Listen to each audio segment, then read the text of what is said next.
What is up, everybody? Welcome back to the channel What's Talks, an American talking about Manchester United. If you are new to the channel, hit that subscribe button. We are on the road to 250 subscribers, and we are doing it. We are getting closer and closer every day, and I thank you guys enough for the love and support. And in this episode today, we are talking about our Premier League predictions, not just for Manchester United, but the entire league. Felt like doing this, and we are going to bring it to you guys, as well as any updates that have come across the wire here. Further confirmation talks have now been held between Manchester United and Brighton after initial talks with Carlos Baliba's agent. That's promising, but let's see if anyone elsewhere, aka the United stand, has confirmed anything. Keeper shit, because we won't just get rid of it. Any news here? Looks like Højlund open to joining AC Milan. The Italian side held talks with his representatives and are accelerating a loan deal with an option to buy. Dortmund, along with other clubs, remain interested. That's from the Marizzo, he's a pretty good option for news. Jadon Sancho has opened the door to signing for Roma. Their offer is a loan deal with an obligation to buy if easy conditions are met, per Fabrizio Romano. So that is quite interesting. A 20 million bid for Jadon Sancho. So quite interesting stuff there as we are gearing up for the season, in which we will be doing a live stream on Sunday for the game against Arsenal. We'll be breaking out the United red jersey, the red kit, for this occasion. Really excited for it. Should be a good one. Should be a fun game, and we'll do maybe predictions beforehand, before the game, like we have been doing in our live stream. But we are moving over here to our Premier League predictions. We've got relegated, avoid relegation. We've got lower mid-table teams, Conference League, Europa League, UEFA Champions League spots, and the champions. We're going to start from the bottom and work our way up for who we think will be where they will be. So first and foremost, I think Burnley will be relegated 20th. They just haven't really done too much in the transfer window. A very defensive-sided squad. I don't know if that's going to live up to the hype in the Premier League, just going up against formidable foes, formidable oppositions who do have a lot of good attacking options. You could throw the Brightons, the Chelseas, the Cities, even Crystal Palace. You could throw Liverpool, Newcastle, Nottingham Forest, Spurs, United, Aston Villa, Arsenal, even Bournemouth in the category of teams who will most likely beat Burnley. So I do not see them making it out of relegation. With that being said, I think the next team to go down is Leeds. And I know the last two seasons, all three teams who've come up from the championship go right back down. And that could be the case this year. Leeds, I think they're good. They've made a few moves here and there, but more so, like Burnley, haven't done as much, have a very similar team going into the season as they did when they left the championship. I don't know if they're going to have enough attacking options or enough goals to be scored in their side to be good enough to stay up in the Premier League. I do expect them to give a lot of teams a lot of fits, just with the style of play that they do have, but I just don't see enough from them. So we have them as the 19th worst team and will be relegated. And then I'm going back and forth on who is going to be the last team to be relegated. Could it be all three teams that came up? Could it be Sunderland?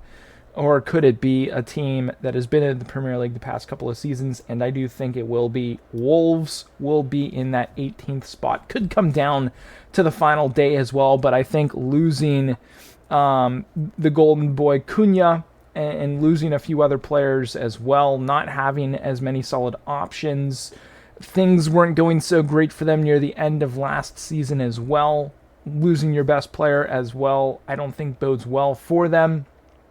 They do still have some decent players in that squad, but I don't think it's going to be enough to score enough goals to stay in the Premier League. And again, I do think it will come down to the last day of the season. So those are our three relegated: Burnley, Leeds, and Wolves. 20th, 19th, and 18th, respectively. And then the team just avoiding relegation, and it could be by a point, it could be by 2 points, it could be by a whole 3 points at the end of the season. I think they've made enough moves of bringing players in, and I do think it is Sunderland. They've spent the money. They've come up to the Premier League for the first time in a long time. I remember watching the Netflix series of them going down to the Championship and then getting relegated to League One. Just crazy stuff. Almost put it in administration. New ownership. They are very keen on making a staying push to stay in the Premier League, to hopefully be here for a couple of seasons. They made a lot of good transfers. Obviously, losing Bellingham kind of hurt, but at least they made some money on that. He was never going to stay, I don't think, in the Premier League. Or at least with Sunderland. They've made a lot of good moves in the transfer market, most notably Granit Xhaka, who has that Premier League proven experience, as well as being a leader of some top European sides. So I do think that they will avoid relegation, being in that 17th position slot, which will break the curse of the promoted sides from the Championship going up and down. So that hopefully will be a good sign of things to come for the future of the Premier League. Just in the lower mid-table, we've got West Ham in 16th. I don't think they've made enough moves in the transfer market, and the team that they have right now, I think is still, the jury is still out on them. Graham Potter, can he get the team up and running? Full off season to be able to do so. Can they get things rolling? I just don't see it happening.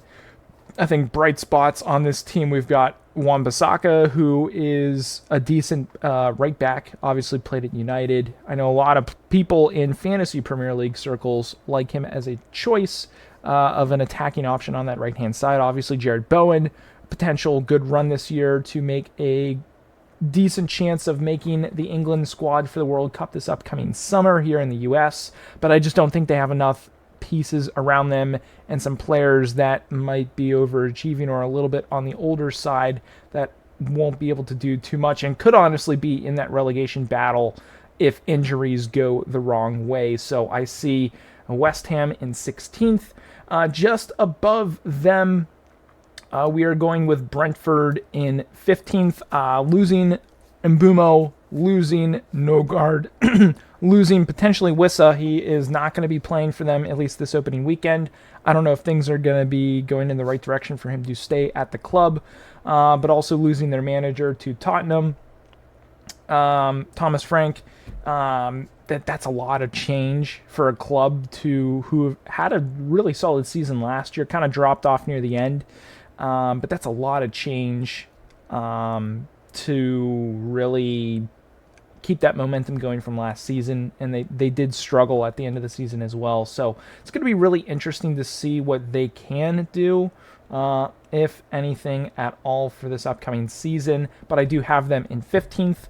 In 14th, we are going with Nottingham Forest. Kind of a similar thing with Wolves, almost, of having lost some players. I know Morgan Gibbs-White is still around. They still have Chris Wood up top. They still have their defense. Alenga, I think, is going to be a big key part missing from them. But there's something that tells me that they're not going to be as good as they were last year. And that's why I have them finishing 14th, lower mid-table.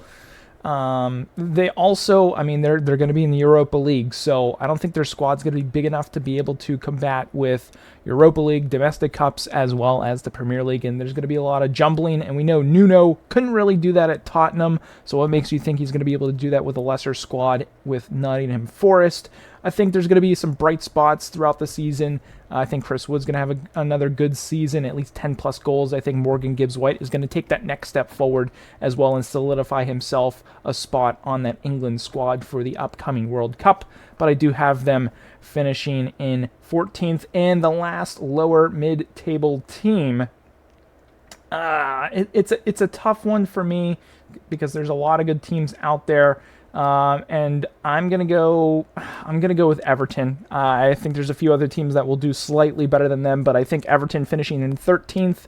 There'll be some ups and downs. Obviously, Grealish coming into the squad. They still have a bunch of players that they do need to bring into the squad. Even watching that preseason game against United, they looked pretty thin. Obviously, Pickford, first choice keeper for England, on their squad. Tarkovsky, a proven defender. Beto, is he going to be able to step up and be their main striker this upcoming season?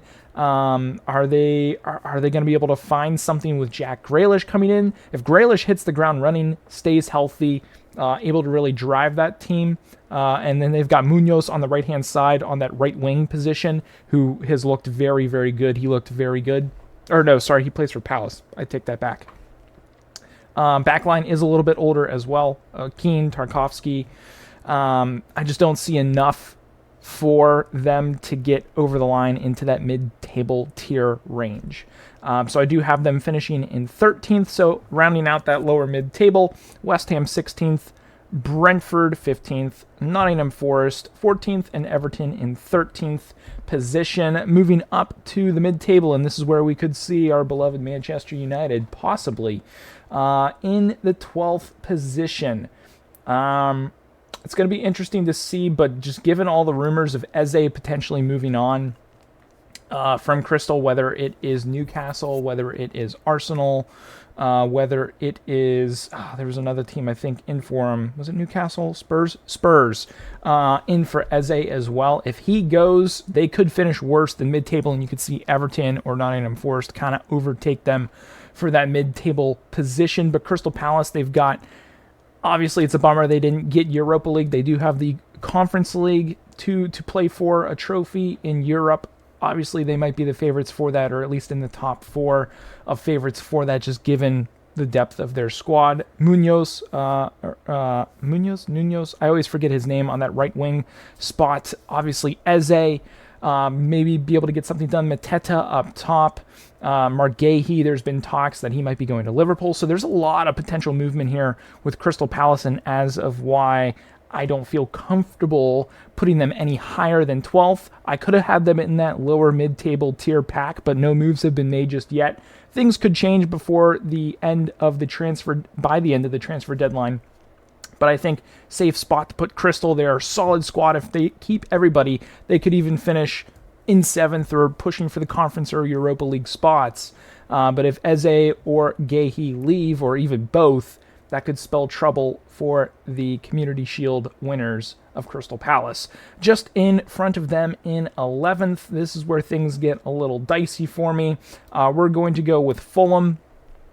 An interesting squad. They haven't really made any changes or moves this transfer window so far. Again, there's still time for them, so they've been bringing back pretty much the same squad that they had last year. Iwobi, Smith Rowe. You've got, I'm always drawing a blank on their striker for some reason. They've got Robinson, who I'm surprised he's still at Fulham. Very solid left back option. Very strong player. It's just a matter of, are they going to be able to score enough goals to be able to be back in that mid-table battle? There were so many close games last year that they had a chance to win. There were so many one-goal games that they ended up losing last year against the top-tier teams such as your Chelsea, your Arsenal, your Villa, your Newcastle, your I don't think they had close games against Liverpool. I can't remember off the top of my head, but I think they're going to be in that mid-table spot again, but this time in 11th. Moving on to number 10. 10th is going to be interesting. We're going to go with Bournemouth in 10th position. They could honestly be where Palace are in 12th. It just depends. They haven't, again, made too many moves of bringing players in. They've lost a fair few players. Obviously, the left back, Krevietz. I always draw a blank on how you say his name, to Liverpool. They lost that Spanish center back to Real Madrid. I don't know if they've truly brought in any replacements for them. Kluivert is going to be an interesting player to look out for this upcoming season.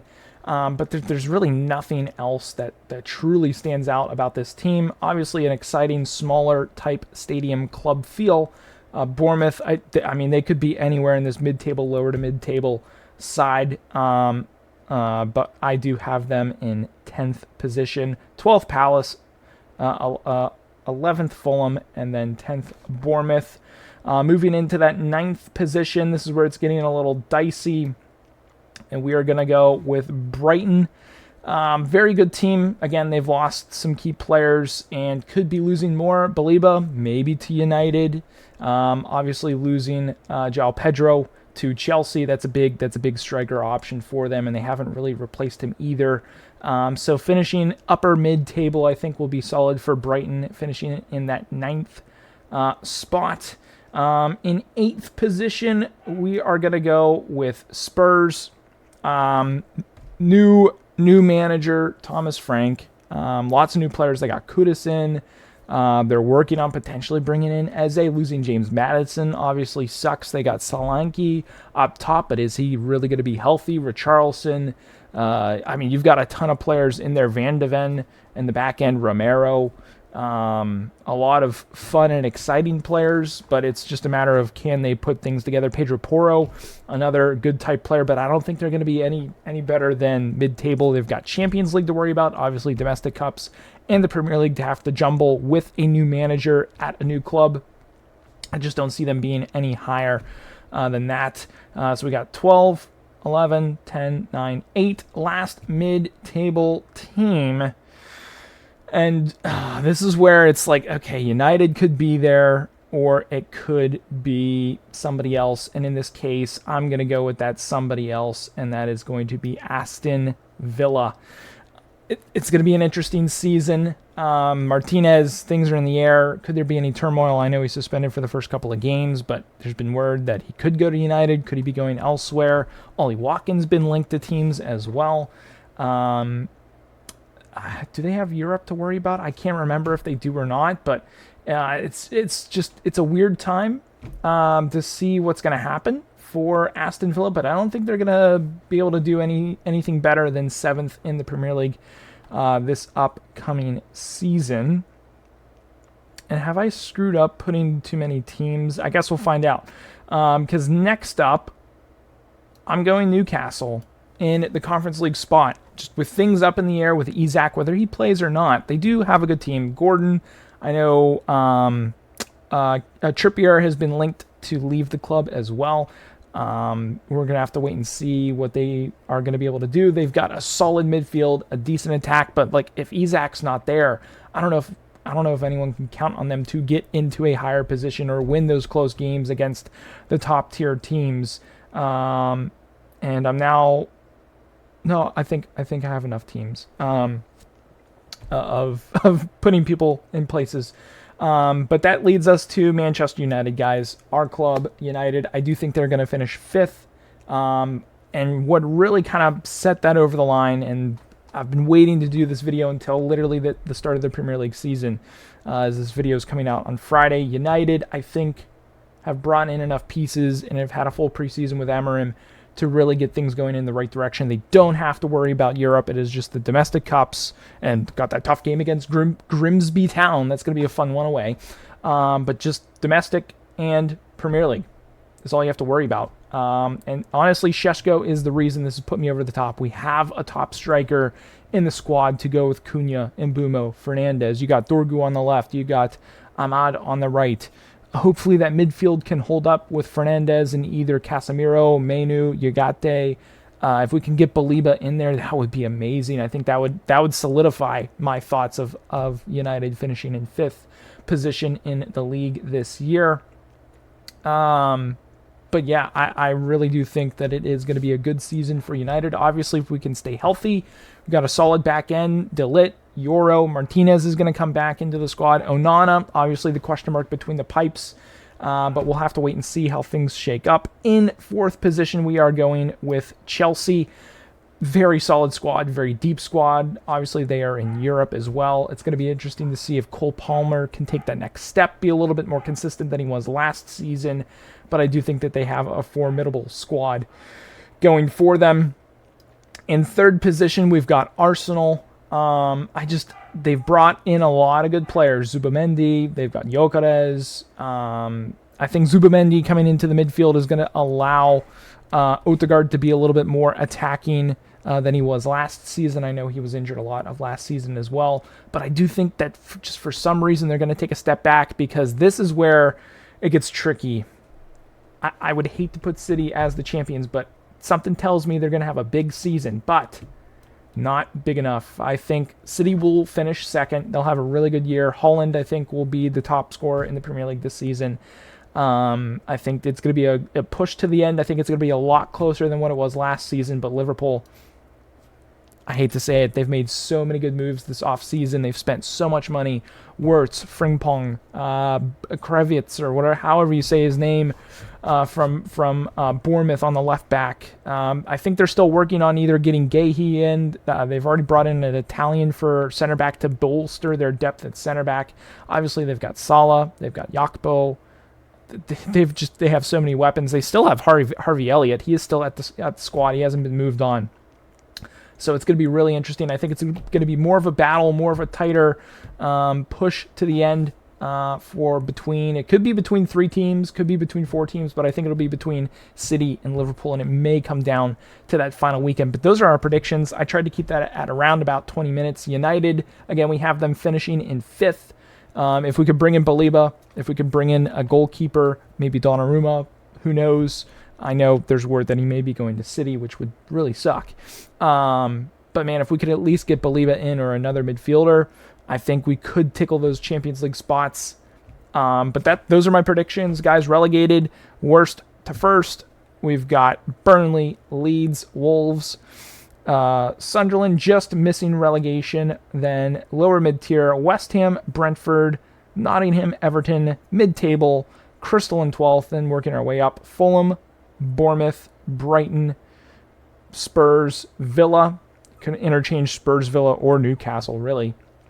Newcastle, Conference League, United, Europa League, and then the top 4, we've got Chelsea in 4th, Arsenal 3rd, City in 2nd, and Liverpool, I think, will go back-to-back under Arne Slot.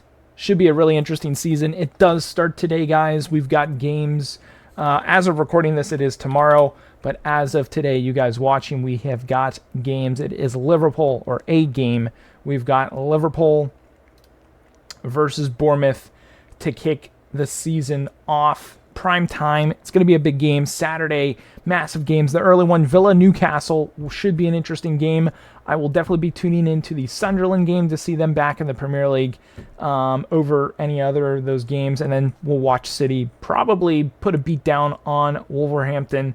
And then on Sunday, big game, obviously, at the tail end of the day, United, Arsenal, we will be live streaming. Chelsea Palace should be an interesting one to start the day. And then ending week 1, it is Leeds versus Everton. But let me know your guys' thoughts on our predictions. Who would you have? Where? Who would you swap? Do you think United will finish 5th or higher, or 5th or lower? Let me know your thoughts down below in the comments. But if you guys enjoyed this video, drop a thumbs up. Hit that subscribe button if you guys are new. But that's going to be it for this one. And we will catch up with you on the live stream Sunday.